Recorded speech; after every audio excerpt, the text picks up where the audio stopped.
Hi everybody, welcome to today's writing lesson. Today we are looking at the learning challenge, I can use time connectives.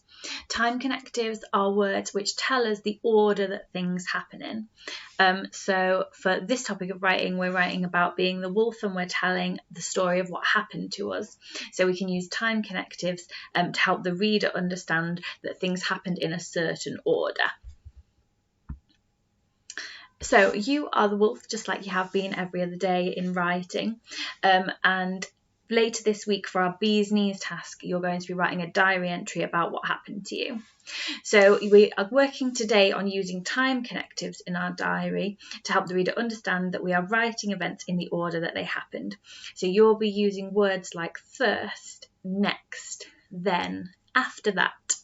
And you'll be using those at the beginning of your sentences to show the reader that things happened in a certain order.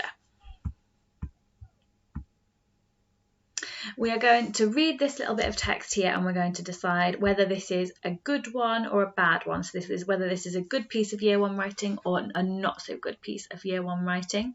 This is what it says. I ran to my neighbour's house. I had a cold. The pig was rude. Next the house fell down. Next I went to get some sugar. Next I ran out of sugar. And I want you to pause the video there and just have a think. Does that sound good? Or does not sound so great? Okay, there are a couple of reasons why this is not so great. It has lots of things like capital letters and full stops which are good, and all of the sentences do make sense. So there are some good things about it, but there are a couple of things which need improving. The first one is that this person has not written the sentences in the order that they happen. I ran to my neighbour's house. I had a cold. The pig was rude. Next, the house fell down. Next, I went to get some sugar. Next, I ran out of sugar. This person is very confused. So at the beginning, he's ill and he has a cold right at the beginning. Then he runs out of sugar. Then he goes to the neighbour's house to get some sugar, and then the house falls down and the pig is rude, and then the house falls down. So all of these sentences are not in the right order. So even though they are good sentences, they have to be in the right order today, and these ones are not. The other thing which we need to spot with this text is that they have used the word next a few too many times.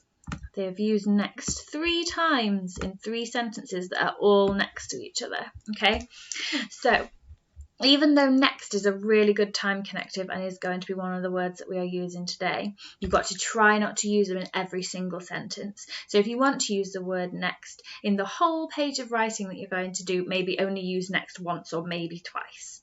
So try not to use the same time connective to start every sentence. So there's a not so great one. Now we're going to talk about this one. I'm going to read it to you. Dear Diary, it was my grandma's birthday yesterday, so firstly I decided to make a delightful cake for her.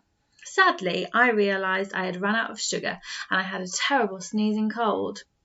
Next, I walked to my neighbour's house. He was a pig. I knocked on the door, but the door fell down. After that I called, little pig, are you in? But there was no answer. I was just about to leave when suddenly I felt a sneeze coming on. I sneezed a great sneeze and the pig's house fell down. Have a little think. You can pause the video if you want to about whether this piece of writing is a good one or a not so good one. Okay, if we are thinking about time connectives and the order that things happen in, this one is a good one because everything happens in exactly the right order that it happens in the story. So that makes the story really make sense. It sounds like a good diary entry because all of the events are in the right order. Near the beginning of the first thing that happens, I've used the word firstly, and this word firstly is a time connective. So it is telling me, firstly is telling me this is one of the first things that happens. So it comes right near the beginning of my piece of writing.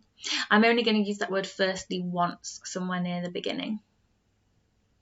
My next one is the word next. Now, just like in the other one, in the not so good text, I have used the word next in this one too. But in this piece of writing, I've only used the word next once, so it only comes at the beginning of one of my sentences. And a lot further down, if I wanted to use it again, I could do, but I'm not starting every single sentence with next. A few sentences later, I've got the time connective after that. So instead of using the word next again, this time I've switched it up and I've used after that to tell me what happens after that. And in this whole piece of writing, they are the 3 time connectives that I've used. So this shows you how time connectives can be used.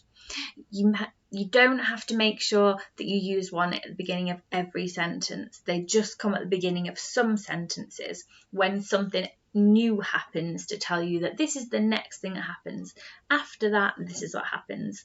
Then this is what happens. Later on, this is what happened.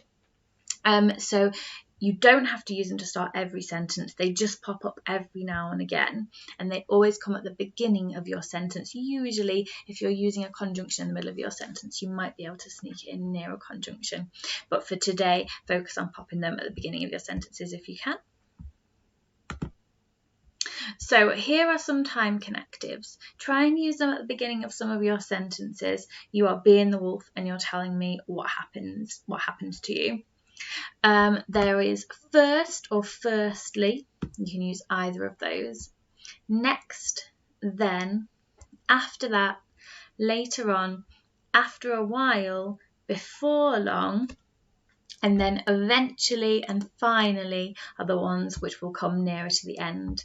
So first comes near the beginning, eventually and finally come near the end, and the ones in the middle can usually be used pretty much anywhere in the middle. So they will come at the beginning of your sentences, and they are time connectives. They are telling you the order that things happen in. And that is actually everything, I think. Oh wait, there's a little bit down here. So you're going to have a go at writing some sentences to tell me what happened to you. You are the wolf. And remember to every now and again use a time connective at the beginning of your sentence. Remember that there are some rules. So can you use the word finally in every single sentence?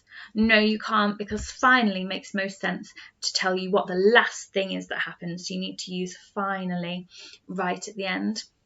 And another thing is to remember not to start every single sentence with a time connective, and don't go first, second, third, fourth, fifth. So don't say, first, I was making cake for my grandma. Second, I ran out of sugar. Third, I went to my neighbour's house, because that makes it sound a little bit like instructions. That's something that we might be more likely to do instructions than if we were telling a diary.